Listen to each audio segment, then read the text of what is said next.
Alagang AMOSUP, Associated Marine Officers and Seamen's Union of the Philippines. Ang programang para sa mga Filipino seafarers at kanilang pamilya. Maghahatid ng impormasyon, magbibigay ng inspirasyon, at tatalakay sa kanilang mga sitwasyon, kalagayan at iba pang mga pangangailangan.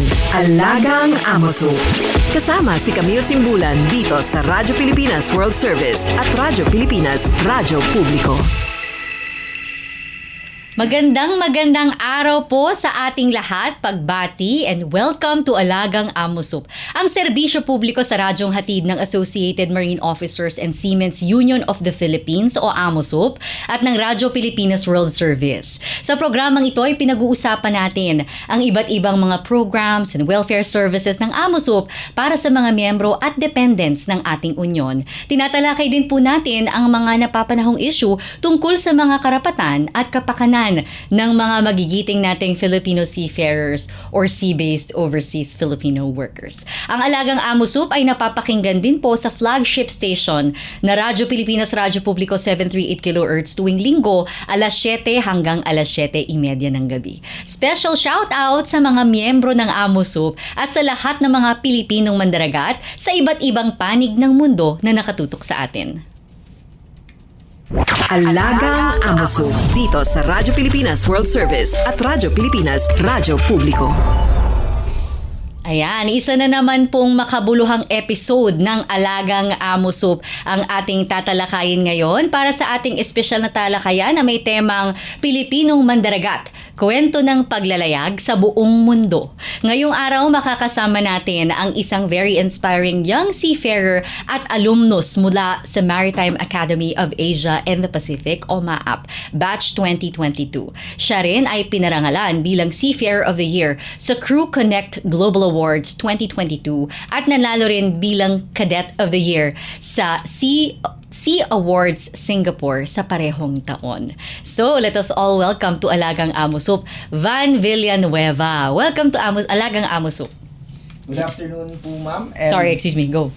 Good afternoon po sa lahat ng listeners natin and to everybody who are currently on air. Yeah. Yan, okay. So Van, kwento mo naman sa amin, konting flashback lang. So, ano ang nag-inspire sa'yo para maging isang seafarer? Meron ka bang kamag-anak or meron kang role model na tinitingala mo kaya seafaring ang naisip mong or naging profession na tinahak mo? At saka bakit mo pinili ang MAAP bilang iyong institution? Go ahead. I guess it can never be repeated enough na seafaring is a noble profession. And of course, you can provide for your family and you travel the world for free. That's it. As simple as it may be or as cliche as it may be, seafaring is something, or a seafarer moves the world. So, yun po. And why did I choose MAAP? It's simply because I can never settle for less. I can see with MAAP that it is not only the top 8 now maritime school in the world, but it also stays true to its mission and vision. And I am very humbled and at the same time proud that I am an alumnus of MAAP po. Ang ganda ng na-build sa iyo ng MAAP, no? I know for a fact based on my experience working with a lot of the cadets and also yung mga alumni gaya mo na talagang iba yung disiplina, iba yung husay, iba yung commitment to excellence. Yes. Okay. So, bilang isang deck officer, no? Bilang third officer. Yeah. MAAP, after mo graduate, after leaving the institution, ano yung mga hinarap mo na challenges na unexpected for you? I think the reason why we're paid so high is that we're not only responsible with cargoes or yung sinasabi nila na watchkeeping, but of course you're also responsible for the life of those around you. So that's the greatest challenge po ng pagiging isang opisyal. If you can sleep, then that means you're very confident of the job that you're doing. But if you cannot, that's normal. Because hindi biro po ang maging in charge sa buhay ng ibang tao. And another challenge for me, another personal challenge is when I was away at home. Seafaring will entail you long contracts at sea or being away from home for a long period of time, and that would of course will your mental health is in exchange. And ayun, how did I overcame them? Simply by having my faith in God and by going back to the reason and the purpose of why I'm doing what I'm doing now. So, inspirasyon mo, syempre, si God, like you said, and your family. Yes, Saan ba yung family mo? Of course, we are proud Negrense. We came from Bacolod. May AMOSUP facility tayo dyan. Bef, shout out sa mga Yes, taga-Bacolod AMOSUP dyan. Bacolod Extension Facility. Shout out to Miss Karen Oka. Hi, ma'am. Yes. Okay, so naging award, ano yung pinaka-fulfilling? So far, mahaba pa yung journey mo bilang isang seafarer. So far, ano yung pinaka-fulfilling na bahagi ng journey mo bilang isang Pilipinong mandaragat? Actually, ang dami, ma'am. I have to be very real with this. Being an officer at the age of 24 is not a walk in the park. So, something na very fulfilling for me is coming home safe and sound. Not only because buo ka and healthy ka, but of course, you also have the chance to treat your family, to treat, or let's say blow out, maibahagi yung blessings with your friends, and especially go back home to where you came from, AMOSUP, MAAP, and see the people who supported you all throughout and who also gave you inspiration. So another one that helps me or something na fulfilling para sa akin ay ayun, maging isang inspirasyon to those who are also looking into the possibility of being a seafarer. At least they already know or have a glimpse of what will their life be in the future. Tingin mo ba when you stepped out of MAAP and began your maritime career, mentally and emotionally prepared ka ba or na-overwhelm ka rin? Definitely, yes. Big resounding yes.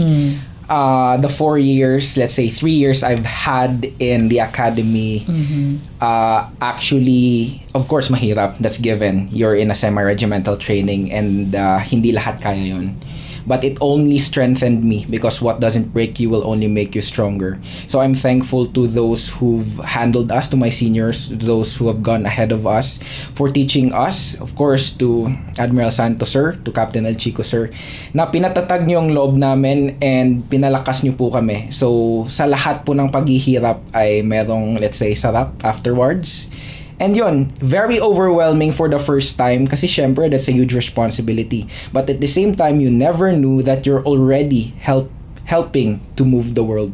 Hindi lang dahil sa cargo or hindi lang dahil sa mga responsibilities na iniuutos sa'yo, but pandemic already was a big proof na seafarers are our modern heroes nowadays. You play a very crucial role in keeping the global supply chain unhampered. So, yung journey mo, parang ang bilis ng pag-angat mo bilang third officer. Sa ngayon ba, paano mo ginagamit yung experiences mo? Paano mo ginagamit, lalo na naging awardee ka na Seafarer of the Year nung 2022 at saka Cadet of the Year. So, paano mo ginagamit yung mga parangal na yun and also your experiences ngayong talagang active seafarer ka na, paano mo yun ginagamit to inspire others, yung mga susunod na henerasyon? And may mga initiatives ka bang sinimulan? How do you pay it forward? Yep. So, ayun, I'm always inspired by the people I inspire. So, ibig sabihin lang nun, when somebody inspires you, you owe it to those people na kailangan mo din matulungan and ma-inspire. So ayun, those awards, I really did not expect them. Kumbaga sumunod na lang as someone who believes that the values of MAAP are enshrined to us. Competence, just always do your best, strive for excellence, and at the same time, everything else will just follow. So for me, something that I really am doing right now is to, let's say, visually tell stories. Even in the midst of hardships, that you always need to go back to your whys, to pursue more of your dreams, to dream big, and of course, to, let's say, hindi mo lang namamalayan, na-inspire ka na pala. So, ayun po ma'am, I am very grateful din po and super thankful to where I came from. AMOSUP and MAAP for bringing out the best not only in me but in the hundreds or thousands of alumni that already walked its walls po. And also the general membership, no, AMOSUP really continues to ensure na lahat may access to training, to really improving, honing their skills through MAAP, through the AMOSUP Seamen's Training Center, to the Professional Career Development Center, to CAMS. Have you ever considered taking an advanced degree? Sabi nga nila, ma'am, pag board ka daw, mag-masters ka eh. Pero yeah, have you considered? It's a really good opportunity, especially to those who want to advance their profession. Kaya maybe someday or baka naman better than CAM. So let's see it and hope for the better. Yun po. But you've been considering also yes, to take especially further studies. Na hinihikaya tayo ng mga seniors and mga instructors dun sa MAAP. Yeah, because we have a lot of mga MAAP alumni then, especially those who have been teaching sa MAAP also. Oo. And they were able to secure scholarships in the World Maritime University. And also sa CAMS, diba, nag-take din sila ng mga advanced degrees dyan. Yes. So we wish you all the best, no? Thank you po. Okay. So, alam namin, no, Van, so, siguro sa mga kabatch mo na nanonood or mga followers mo sa Facebook, alam namin na na magaling ka talagang kumuha ng mga videos, no? Wow. Yung mga drone shots mo, yung mga pinoproduce mo ng mga reels sa mga napupuntahan mo. So, sa dami ng mga bansang napuntahan mo, alin doon yung mga pinaka-memorable sa'yo at bakit? Okay, so pwedeng tatlong countries. Ayan, Kasi sige. I've actually had a chance to visit not only those countries but my family and relatives while I was there. So the first one would be Belgium. I was in Leuven. I had a chance to be there for 3 days. Dahil it's timing Holy Week. No, not Holy Week. It was All Souls and All Saints Day. Kaya pinayagan ako ng training officer namin na hindi matulog sa barko, kundi doon matulog sa family ko, sa kay tita, sa Leuven, Belgium. So that is one because it's not only shore-live, it was bonding with family. Reunion. That's after 9 months po. Ng pagiging on board. It was pandemic time. And then the second one will be in Sydney, Australia. Also, I visited my second cousin. And of course, na-meet ko yung relatives doon, and that's something that could be more, mas maganda pa if mas naging mahaba. And then the last would be Netherlands. I also had the chance to visit my relatives. So it's not about shore leave for me, yung memorable, but with the priceless moments that you have spent with your family. Your relatives pala are all over the world. Thankfully, yes. So they were able to also, they were also able to tour you around and show you the best spots, no, bilang mga nationals na sila, no, mga countries na iyon. Okay. Any member of your family na nag-seafaring? Yep, I have my uncle, one captain, one chief engineer. Okay. And, are they still active? Yes. No, retired na actually. Retired na. Okay. AMOSUP members also? Yes. Nice. Meron ng AMOSUP sa Bacolod. Bakit nung nag-a-apply pa lang ako, pero at least now meron na po. Diba? Ang ganda-ganda ng facility natin dyan sa definitely. Bacolod. Nakapunta ka na ba? Siyempre. Pero hindi ko pa na-meet si Miss Karen. Okay. Ano yung mga na-avail mo? Meron dong sailor's home at saka meron din tayong medical facility doon. Dental. And of course, my parents received the free medical consultations. Alam mo yung parang medical ng mga seaman. They can also have it for free. So, dependent po kasi. Thank you, AMOSUP. Dependence kasi. At syempre, may sailors. Yung napakaganda rin ng sailors home natin dyan. Okay, so, bilang isang young seafarer na nakalibot na sa iba't ibang panig ng mundo, paano nabago ng paglalayag ang pananaw mo sa buhay at sa profession mo bilang isang seafarer? For me po, ma'am, I think yung na-realize ko with traveling and being a seafarer is that kasi nakita ko na nga yung ibang parts ng mundo, yung other countries. Let's make it relevant to today's society or to sa mga nangyayari ngayong araw. I think the Philippines is not poor. Kasi with all the basics that we see in other countries, para sa atin, luxuries na yan dito eh. Those are luxuries here. So, yun, the Philippines is not a poor country. We have the resources. We actually have something that other countries don't. But tayo ngayon ay third world country pa rin. But I am still very, very hopeful that the government will really do its part in fighting corruption. In, of course, also us, we should also do our part in our fair share in disciplining ourselves para naman by the next time that we want, that we are able to travel other countries, may pagmamalaki din natin na as a Filipino, we are also proud, not only as a Filipino, but also of the government that we have here.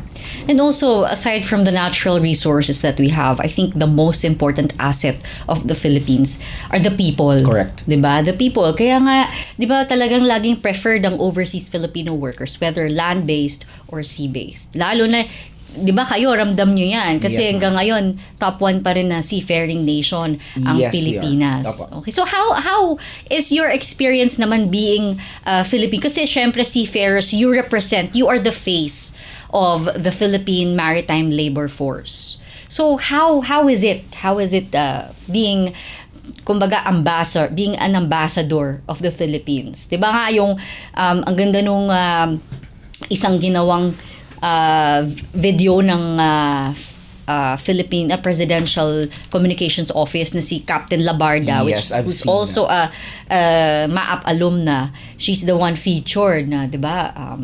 And talagang she represented both men and women seafarers. So, ikaw, based on your experience, how is it being an ambassador of the Philippine Maritime Labor Force? Actually, it's an absolute pressure. Kasi yun nga, given the fact that you do not only carry the surname at the back of your shirt, or let's say the school or the union, but the country itself, but the country and the race or where you came from. So when they say you are a Filipino and you do this, you will be generalized kung ano yung nagawa mong best, or let's say kung ano yung nagawa mong worst. But of course, we always strive for the best. And that is something I look forward to kasi ako'y bata pa at marami pang experiences na kailangan. That's why I'm always happy to have mentors around me. And I'm also grateful dahil meron akong mga support system that also helps me to be better and to make myself better. So yun po ma'am, it's a pressure, but I consider that pressure as a privilege. Dahil hindi lahat nagkakaroon ng opportunities like this, and hindi naman sa sinasabi kong wala kang choice, basta galingan mo lang palagi and always always go back to your purpose. And also in our previous mga interviews with seafarers also, lagi nilang hina-highlight yung importance ng pakikisama, 'di ba? Not just with fellow Filipinos but also yung ibang nationalities. How was your experience dealing with other nationalities on board? Yun yung ano ko ma'am. Actually, one of my officers said na one of my edge is speaking or being very fluent in English. Pero minsan, kailangan mo din magkarabaw English dahil hindi lahat nakakaintindi eh. So, sometimes communication, if you're really not good in English, then at least strive to do that. But with my experience working with other nationalities, it's very smooth. You just need to understand their language and also always be open to learning. And ano pa po ba yung mga na-learn ko working with them. Ayun ma'am, it's a privilege to raise the flag, but at the same time, yun nga, pressure dahil pag nagkamali ka, you will be judged, but of course you should prove or strive to learn from that mistake, eventually change and do better po. Tsaka kasi parang on board bilang seafarer, no 2 days are the same eh, 'di ba? Parang anything can come up.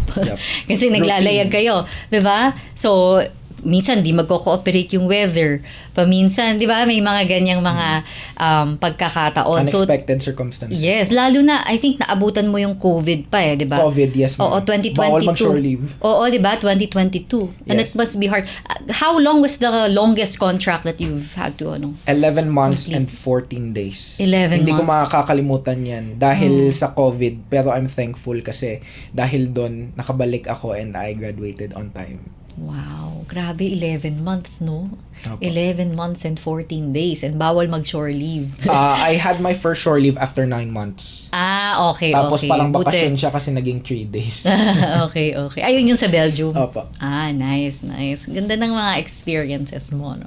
So, okay, Van. So, ngayon naman, I know that isa sa mga favorite topics ng mga seafarers, no? It's not in the official list of questions, pero kasi I know for a fact that aside from being a seafarer, you were also able to establish your own company. Isa to sa mga favorite topics ng mga seafarers, di ba? Parang how do you build or establish another stream of income pag nasa lupa ka? So, paano mo sinimulan yung business mo, Van? VAV Studios. Oo, ayan. Yup. Advertisement. Advertisement agad. But then again, yun, when I was still in the academy, I was part of the school publication and of course the photo and video club, or let's say mga productions. So we have this task of creating let's say same day edit videos or after movies or even photo albums for the events that happens at school. And in those time, kaya nga sabi nila na do better with what you're given and with the things that you can control. After graduation, I took my gap year. I even had the chance to work with AMOSUP. Tapos let's say one institution asked me, can you do this? Sabi ko, kayang-kaya, but also I have to go back on board. Pero maybe this is a calling na to pursue also my passion despite just following my profession. So ayun, we started VAV Studios on my birthday, October 21, 2 years ago. And very happy for the support of the industry and even beyond the industry dahil tayo po ay nakapagawa na ng mga audiovisual presentations, official company videos, and then we also cater to weddings, to events, to birthdays, or even provide photos. Tapos, I also owe this one to my experiences way back in the academy dahil Doon ka nahasa. Doon ako nahasa while being busy with academics. Busy din po tayo sa paggawa ng mga videos and photos. And then afterwards, may nagtitiwala. So, hindi ito mangyayari kung walang nagtiwala and walang nagsuporta. So, it's not a personal victory but a shared one. Not only for me but para sa lahat po ng mga naging clients ko na and mga sumuporta po sa atin. Anong magiging, kasi isa yan sa programa ngayon na talagang hina-highlight ng Department of Migrant Workers or ng Overseas Workers Welfare Administration ng OWA saka ng DMW, yung reintegration ng mga seafarers. Although ikaw active ka pa, pero they're trying to inspire yung mga pa-retire na how do they reintegrate in our society. So, either by starting a business or, starting an initiative. So, ano ang magiging tips mo sa mga kapwa seafarer mo, whether bata pa lang gaya mo or yung mga pa-retire na, how do they start something? Kasi, syempre, parang kung seaman ka, lalo na kung walang experience sa pagninegosyo, how do you even begin? Diba? How do you even start? Of course, also me, I started with nothing. But the best advice that I can give is to start now. Kailangan mo magsimula, you will not know. Natatakot ka, go ahead. Nakaka-pressure, go ahead. Pero kung hindi mo sisimulan, walang mangyayari. Take small steps. Ang ganda nun. Yan ang soundbite na maganda. Kasi kahit po ako, ma'am, hindi ko rin in-expect na aabot po ako sa ganitong part na in 2 years, I have more than 20 clients and hindi lang sila clients lang but they're also big names in the industry. Siguro kung hindi ko to sinimulan way back 2 years ago, nagsisisi ako ngayon. So yun, the best advice I can give is to start now. Susunod na lang yan lahat. Wala kang knowledge, then learn by doing. If hindi ka confident, then be brave, be courageous. If you think hindi mo kaya, kayanin mo. Ganun lang kasimple, but it really boils down to starting now. Start as early. So paano pag onboard ka? Sino nagmamanage ng business? Siguro it's also the question mark di ba? Parang, seaman ako, gusto kong mag-start ng negosyo. Pero paano yan pag kailangan ko nang bumalik uli sa barko? Yep, so that's very nung una kong contract, that's very very hard.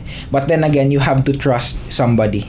And in trusting somebody, that means you need to make time to train that person and also to give credit to that person, as well as by being also proactive. If alam mo na ganito yung magiging flow ng buhay mo in the next year or next 5 years, you already know what to do. Always be prepared. Kahit nga sinasabi nila na hindi naman all the time prepared tayo, but at least we need to make an effort. And guts siguro. Guts and strong will. Just palakasan lang ng loob. Palakasan lang ng loob. Diba? And that's it. Just go back to your purpose. Kasi if you know your whys, you will know your hows. Tsaka siguro, dig deep into your core. Ano ba yung passion mo? Kasi di ba if you're passionate about something, if you turn it into something na income generating, it would be much easier for you to explore, di ba? Kasi interest mo yun, hindi ka mabobore or just that's based on my personal experience, ano? Correct. What do you say? Yeah, so yun nga ma'am, nung nasa Maapa po ako, hindi ako na-bored dahil maraming projects. Even with you, even with AMOSUP, or with my other activities ng MAAP. Napakaraming projects. So ginamit ko yung, let's say, hardship na yon. Kasi ko-consider ko talaga siyang hardship dahil nahirapan ako eh. Tsaka yung balancing ng academics. But then again, I turned that hardship into opportunities. Hindi naman tayo naging perfect nung college tayo, but at least we learned something. And that is the result now po. Wow. That's a very inspiring message to our viewers who are interested to follow in your footsteps. Okay, so lastly, para sa mga kabataan na nangangarap ding maging seafarer, yung iniisip pa lang ni explore yung profession sa maritime industry, ano ang mensahe mo sa kanila? It can never be repeated enough that I always say this in my interviews and guestings. So, first one is to vie for your dreams. Kung ano yung gusto mo, kung how do you envision yourself in the future, ipaglaban mo. Kailangan open ka and you're happy with what you do. The next one is always strive for excellence. Kasi if you settle for instead of pwede na to, pwede naman nating sabihin or itanong, pwede na ba yan? It's gonna make a huge difference. So always strive for excellence. And the last one is to no excuses. Give no excuses. In every dream that we have, kung hindi natin gagawa ng action, walang mangyayari. So to summarize, VAN or Van for short. All right. So thank you very much, Van, for your words of wisdom. Yung key takeaways natin dito sa interview natin with Van Villanueva, a product of the Maritime Academy of Asia and the Pacific. Thank you diba? And syempre, lahat ng mga values na tinuturo sa MAAP ay inspired by our founder, syempre Captain Gregorio S. Oca and Vice Admiral Eduardo Santos, ang president ng MAAP. So maraming salamat po, sir, sa inspirasyon at tingnan nyo naman ang products ng ating academy.